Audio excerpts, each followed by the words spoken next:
मैथिली दुल्हन। इसके मनमोहक गीत जरूर सुने। यदि अच्छा लगा तो चैनल सब्सक्राइब जरूर करें।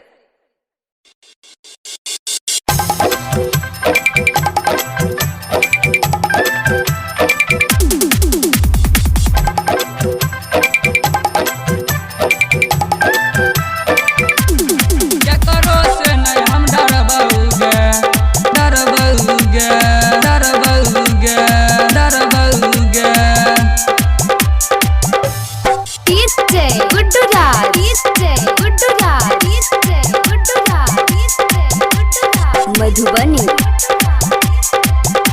प्रेजेंटेड बाय दुल्हन म्यूजिक। तोरा खातिर हम भलियो दीवाना, छोड़ दलियो हम दुनिया जवाना, छोड़ दलियो हम दुनिया जवाना, छोड़ दलियो हम दुनिया जवाना। तोरा खातिर हम भलियो दीवाना, छोड़ दलियो हम दुनिया जवाना। भले फांसी पर आबो हम चढ़बौगे, तोरा प्यार में छौरी हम लड़बौगे। अब दुनिया से नहीं हम डरबौगे, तोरा प्यार में छौरी हम लड़बौगे। अब केकरो से नहीं हम डरबौगे, डरबौगे, डरबौगे, डरबौगे।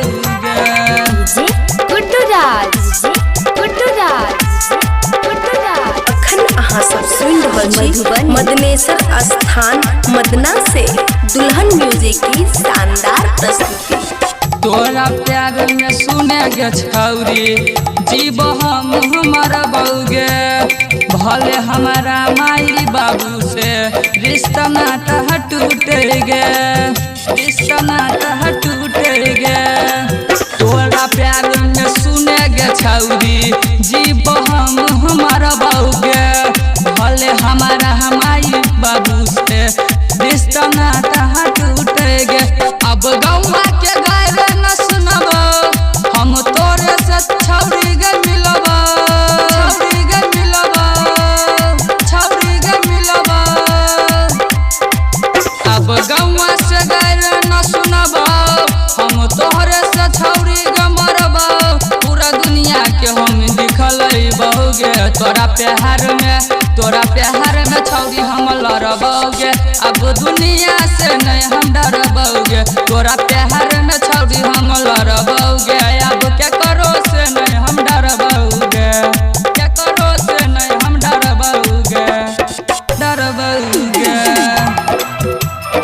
डरबौगे, डरबौगे।